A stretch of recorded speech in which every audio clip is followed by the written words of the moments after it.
What's up, YouTube? Team Movies here. Now, 2021, I thought was a really cool year for the science fiction realm.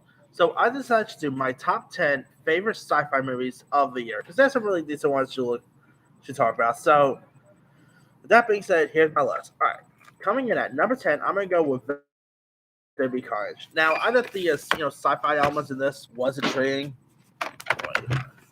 And this movie is so fun. I probably prefer over the first battle, to be honest with you. Tom Hardy was great. His chemistry with the Simeon is terrific.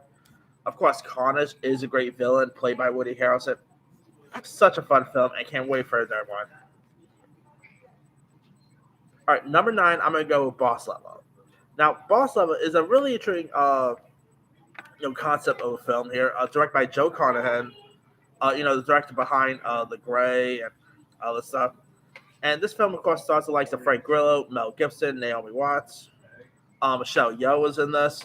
And it's about this, special forces agent who is trapped in this time loop and relives his death over and over again. And so to escape this situation, he must track down those responsible and stop them. This is a fun film. Of course, we've seen these time loop movies before with Groundhog Day, with Happy Death Day, and all. And this is a fun one. Mel Gibson playing a villain is terrific. Frank Grillo was terrific in this. It's so fun. It's entertaining. Sci-fi element is really cool. Such a very fun little film if you guys haven't seen it. It's on Hulu, so definitely go get that one to go. All right, number 8, I'm gonna go with Black Widow.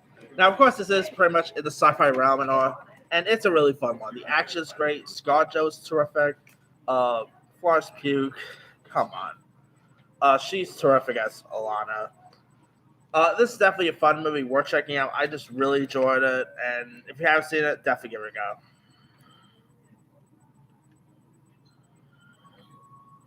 All right. Coming in at number 7, I'm gonna go.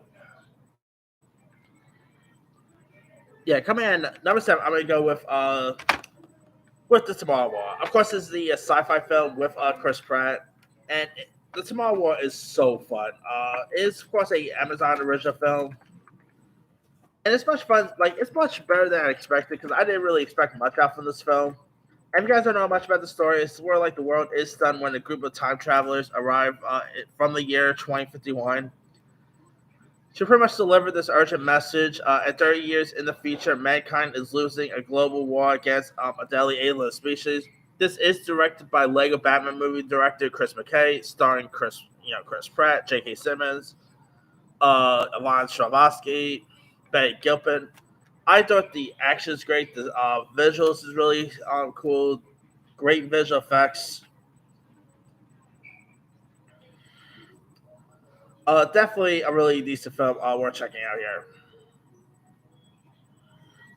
All right, coming in at Mission vs. Machine is so fun. Definitely, of course, I just did my 10 favorite anime movies of the year too. That is number 1 as well. I just adore this film. Great voice cast. This is sci-fi pretty much because it's about technology, destroying, pretty much taking over the world and everything. So it's technically a sci-fi film. So yeah, I really thought this movie was heck of a fun time. It's really entertaining.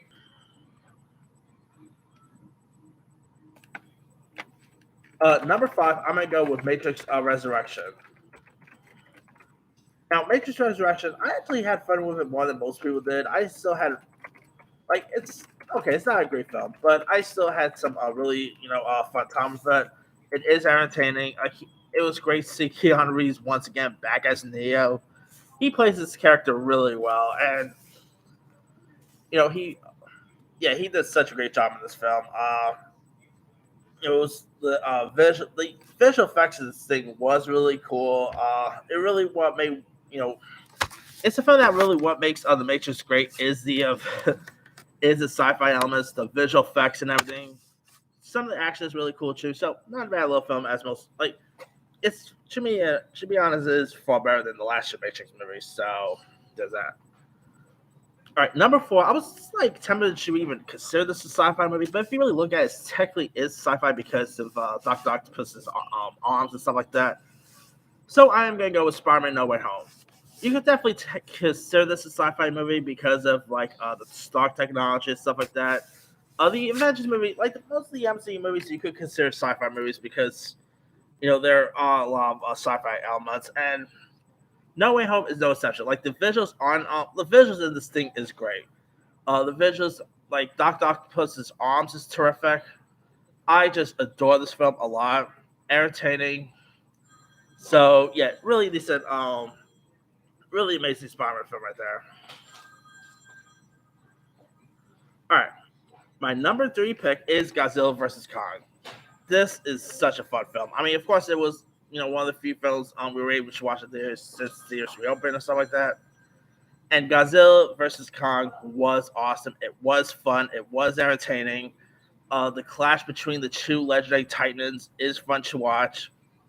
I mean, it's far better than King of the Monsters, that's for sure. So, yeah, definitely a fun time at the movies if you guys haven't seen it. All right. Coming in at number two, I'm going to go with Finch. Now, this is actually a Apple film that got released starring Tom Hanks, and Finch is much better than I expected because I didn't like, despite starring Hanks and everything, I didn't really expect much out from this film. And when they announced that I was going straight to Apple rather than regular theaters, I'm like, okay, that's a little worrisome. But this movie is a really cool film. Uh, you're gonna have the you're gonna have the McLean song "American Pie" stuck in your head if you watch this movie. And if you guys don't know much about the story, it's about like a robot that lives on this post-apocalyptic Earth, which was built to protect the life of its dying creator, beloved dog. And it's a film about like the meaning of friendship and human life. I mean, this is a really touching story. Tom Hanks is he's always great. Caleb Landry Jones was great as the robot here. I thought this movie was loads of fun and such a really decent film worth checking out. Uh, I mean, a film about like a relationship between a human and a robot is very intriguing to watch. So definitely go check this one out if you guys haven't seen it.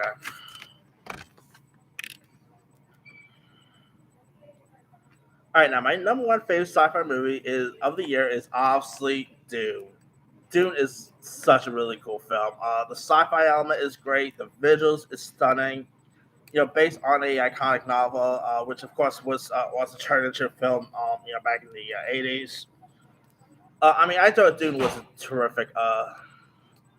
Was definitely a masterclass of a film. Really intriguing. A great cast of characters such as Timothy Chalamet, Zendaya, Stellan Skarsgård. Really cool villains in this.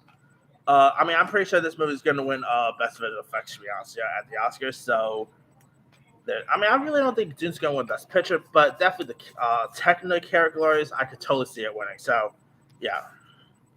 All right. That's pretty much it. Here's my quick rundown: 10 Venom Let There Be Carnage, 9 Boss Level, 8 Black Widow, 7 The Tomorrow War, 6 Mitchells vs. the Machines, 5 Matrix Resurrection, 4 Spider-Man No Way Home, 3 Godzilla vs. Kong, 2 Finch, and number 1 is Dune. Now, the other ones I probably could have added too. Let me pull up some other films here. Not every sci-fi movies of the year was good. Like Cosmic Sin with Bruce Willis was pretty terrible. Zone 414. Uh, the map. Speaking of time loop based films, the map with Tiny Perfect Things I probably could have added. Definitely not Reminiscence. That movie was terrible. Definitely not at Midnight. Definitely not Outside the Wire. Definitely not Chaos Walking. Free Guy is technically considered a sci-fi film. If you really look at it, Space Jam New Legacy is a sci-fi film. Suicide Squad probably I could have added. But anyway, let me leave it to you guys. What are some of your favorite sci-fi movies of the year? Drop a comment below. Don't forget to like, subscribe, hit that bell for more notifications. This is Tim signing out.